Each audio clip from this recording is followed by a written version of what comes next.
In this video, I'm going to be going over why I think the Browns are so bad. Mainly it's because of the play of Deshaun Watson, and Browns fans, I'm going to go ahead and apologize. They should have never traded away Baker Mayfield. For the first time in almost 20 years, the Browns had hope. They had playoff aspirations, and now they are completely decimated for the next at least 4 years. And in this video, I'm going to explain why and just go over other reasons as to the Browns' absolute horrific season up until this point.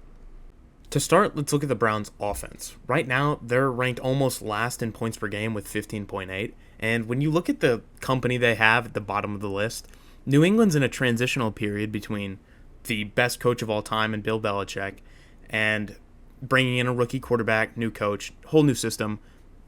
I'm not really going to dog on the Patriots because this is what's expected. Miami at 12 points per game last. Tua got hurt. Can't really do anything with Skylar Thompson and Tyler Huntley. Understandable. And then the Browns, right? 15.8 points per game with a quarterback you're paying damn near $300 million is just horrible. It's mainly falling on the shoulders of Deshaun Watson, too. His play under center has just been stagnant. He's locking onto single receivers, struggling to read defenses pre-snap. The offense just has not found any rhythm or consistency, and they're failing to put together meaningful drives, and it's costing them in their records. Like, they're 1-5 right now. They're last in their division. They are not making the playoffs. I can say that in full confidence right now. But it's not all on Deshaun Watson, right? A huge factor in their offensive struggles is Nick Chubb, and that's not on him. You know, it was a horrible injury we saw. I, like many other people, probably thought he was never coming back to the game of football. It's great to see him potentially playing this week. But still, the run game has just been so lackluster without him. Jerome Ford, who many hoped, even myself, thought would step into a bigger role and maybe perform better, just has not lived up to expectations. He's shown some flashes and some potential, but he has just not been consistent, and he's not been able to generate the same kind of respect from opposing defenses. And without Chubb's explosiveness, the Browns' run game has just been predictable, which makes the pass game even harder. The lack of balance on this offense has made it so one-dimensional that they're struggling to just even move the ball down the field.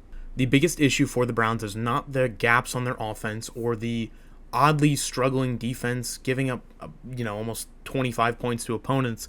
It's the contract that the Browns front office has locked themselves into with Deshaun Watson. To break it down, his contract is structured with $230 million fully guaranteed, which was designed to give the team flexibility early on when he was suspended in 2022. His base salary was $400,000 and his total cap hit was around, $10 million, which is pretty low considering the caliber player that Deshaun Watson was when he was traded to the Browns. In 2023, however, his cap hit grew dramatically, reaching nearly $30 million in 2024 and over $72 million in both 25 and 26. That puts the Browns in a huge financial bind. It doesn't allow them to move on from him because of dead cap. For everybody who doesn't know what dead cap is, it's the money that still counts against the team's salary cap if a player were to be cut or traded, representing the leftover guarantees, like signing bonuses, that were spread out over the life of the contract.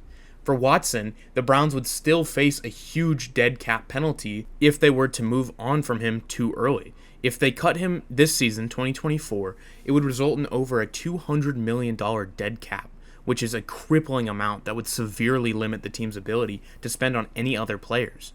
If they cut him in or traded him in 2027, when his contract is technically void, the Browns would still owe $27 million in dead cap due to this constant contract restructuring. And this is where, I start to feel more and more pity for Browns fans because they were just like my team, the Buffalo Bills, out of the playoffs, not really contending for anything for years.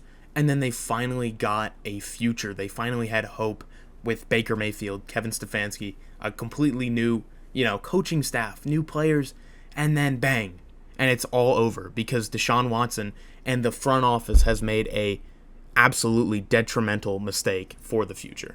Another big reason into the Browns' failure is this offensive line, but they've been severely impacted by injuries. Two key players, Jedrick Willis Jr. and Wyatt Teller, have been dealing with significant setbacks. Willis, questionable with a knee injury, and Teller, who's been out with a grade 2 MCL sprain, have left major gaps in a unit that's critical to an offensive success. Without a strong offensive line, the Browns have struggled to protect Watson and establish any rhythm really in the passing game. And this has also been a big contributor into why their run game has been so weak, because the lack of stability and depth on the line has just really dismembered a lot of components of this offense. Watson's been inconsistent and has been forced to deal with more pressure and limits the offense's ability to just sustain drives. And these injuries really don't stop at the offensive line. As we already talked about, Nick Chubb was out with that horrible injury, and then Grant Delpit was out last week with a concussion. Denzel Ward has been nursing a hamstring injury. David Njoku's been really tending to this ankle for almost the whole season, and this extensive list has just affected both sides of the ball and has left the Browns scrambling for any kind of solution, while their playmakers have remained sidelined or limited. With such a depleted roster, it's no surprise that the Browns have struggled to put together any meaningful performances from week to week, and it's even harder to compete with teams in the AFC North when they're one of the best divisions in football. Another thing to take note of is the Browns' schedule. In the beginning of the season, they faced teams like the Cowboys, Jaguars, Giants, Raiders. The Commanders are the best team they faced, who are pretty good, and then the Eagles, who are lackluster. They got one win. And it was a horrible game. It was a slugfest of bottom feeder teams between the Browns and the Jaguars. And now they've got a 3-game home stretch where they play the Bengals, lose.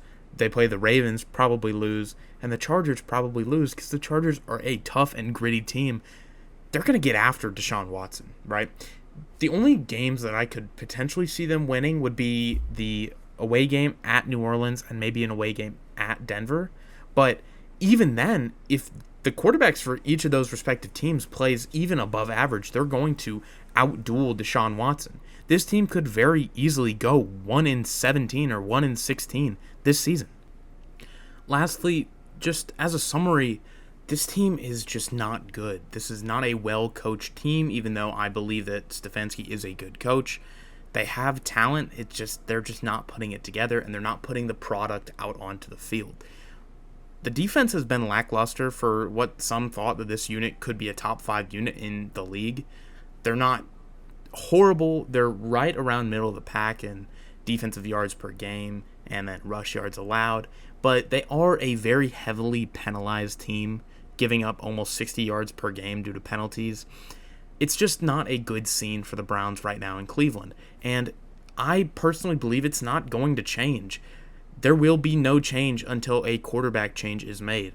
If I were the Browns, the only thing I could do is encourage Deshaun Watson to retire, or unfortunately hope that he maybe gets indicted with some of these charges that are against him for, his various off-the-field issues. That's the only way that the Browns can get out of this situation they have dug themselves into.